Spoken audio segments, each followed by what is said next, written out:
Hey guys, it's Jack Zucker. I'm the author of Sheets of Sound for Guitar. This is the first lesson I've tried to do online in a long time. And I am using a new microphone system, wireless Rode Go 2 microphone system with a transmitter that I'm wearing here and a receiver on the input side of my computer. What I want to talk about today is using pentatonic patterns over standard chord progressions, and I'm going to talk about using hybrid picking to get some legato type of technique with those patterns. And if we have time, I may go into how to move things using sidestepping to get inside and outside type of playing. Apologies if you can hear my dog barking in the background. So here's the chord progression that I've got on my loopers, just sort of a variation of a G minor, and I'm going to show you what the basic pattern is.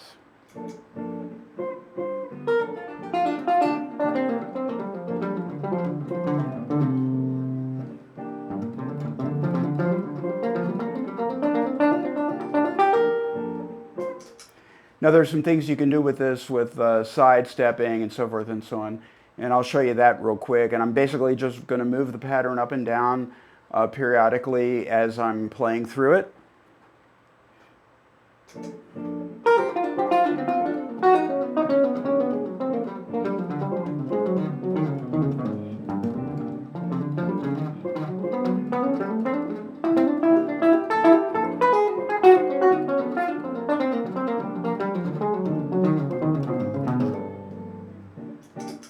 Now the other thing I'm doing, which is a little different, is I'm playing, first of all, let me backtrack a little bit. The pattern I'm playing, hopefully you guys already recognize this pattern. It's a typical sort of rock, blues, pentatonic pattern using the G minor pentatonic.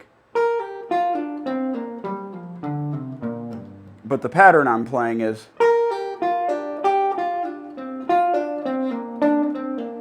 and I'm using hybrid picking to get a legato type of technique where I'm pulling off the first note, and whenever I'm transitioning from a high note to a low note on the same string, I'm pulling off instead of articulating it with picking. And I'm using hybrid picking with the right hand, typically using the index or the middle or the ring finger to pick those notes that are pulled off, so I get a little bit more velocity. And the same thing moving up, except the pattern is reversed. Whenever the strings are on, or whenever the fingering is on the same string, I'm hammering and I'm using alternate with the hybrid picking. And I'll do it slowly, but this is the pattern. Now I'm going to do it really slow here.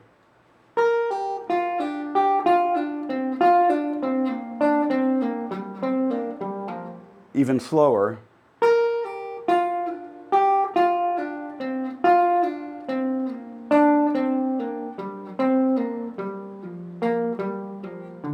And I'll try to do it even slower, although at some point it gets so slow that I can no longer play it anymore. But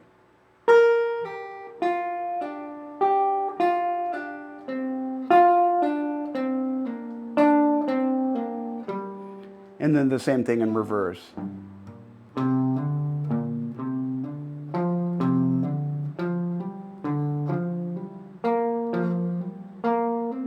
And of course, you don't have to use hybrid picking. You can just use up and down picking and get the same effect.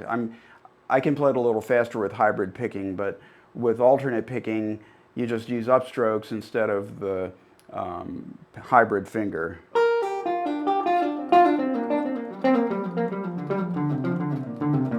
Some people like that better because the notes sound more even. It's less like chicken picking, but I kind of like the sound of the alternating pick and the fingers because it adds kind of a human interest. It doesn't sound quite as machine-like. So in terms of how I achieve the sidestepping, it's very simple. First of all, I'm starting these, if you didn't notice, I'm starting on the and of a beat phrase. I'm not starting them on the downbeat, and I'll demonstrate that in a second. So I'm not going, I'm starting on the and, actually the 16th note, but as opposed to again, and then straight on the beat. Then what I'm doing is I'm moving the pattern around chromatically. I'll move it up or down a half a step. So I might do something like this.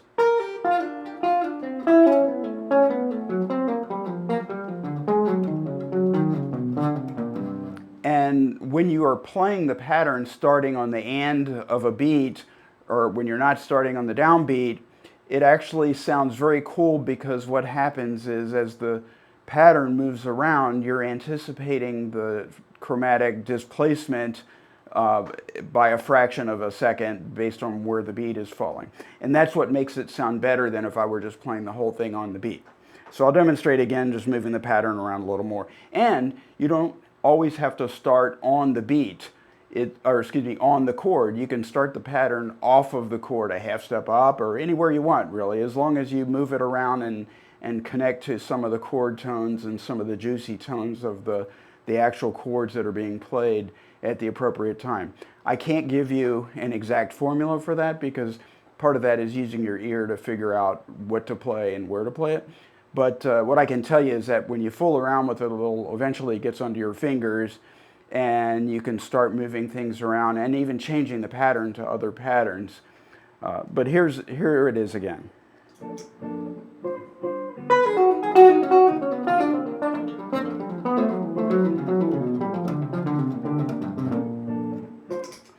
And once you have that pattern under your fingers, you can also apply that same pattern to other types of material. For example, I'm choosing to use this minor pentatonic thing, but I can do other patterns too, and I can make the pattern symmetrical. I can just take a pattern like this. Anything that you can play, any pattern that has 2 notes per string, you can apply this type of thing to.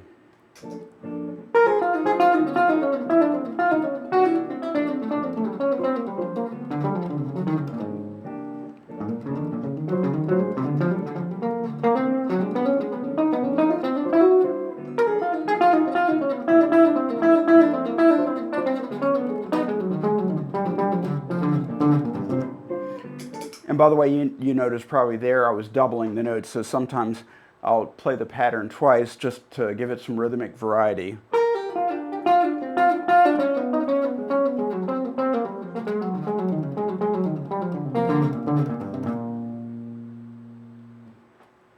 So that's what this type of application is about. So we talked about 3 things. We talked about using this G minor pentatonic over a G minor 7 type of chord.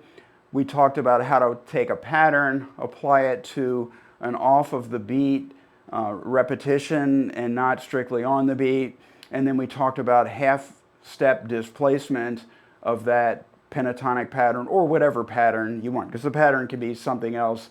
And to take it just one step further, I'm going to move to a pattern that I really like, which happens to be between the G string and the B string. One of the things I like about this type of pattern is on the guitar, it's not symmetrical. So I'm going to take just this finger and I'm going to apply it to the same technique.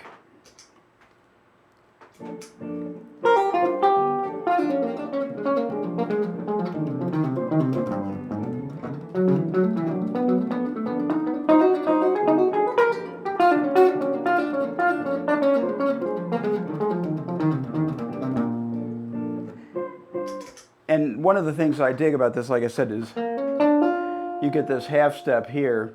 So you can also do some other things. You can create the half step in a different way just by changing the fingering. So if I change the fingering, so instead of, if I change the fingering,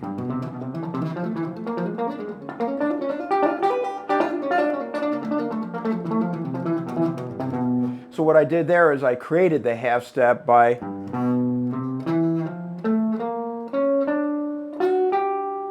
and you can do it with, you can do a half step pattern, or you can do it in 4s. So there's a ton of ways you can apply this pattern. You can get an amazing amount of material. You can also do it with the standard pentatonic patterns, but moving the fingerings up, so shifting up,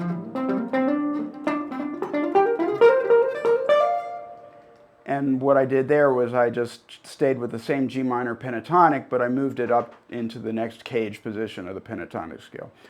We'll cover that in another lesson, and I hope this was helpful to you. Again, I'm a little bit rusty giving these sort of off-the-cuff improvisation and technique lessons, but hopefully they'll get a little better over time. And check out my Sheets of Sound for Guitar books, jackzucker.com. And thanks for checking out my YouTube channel, and I'll see you. Thank you very much.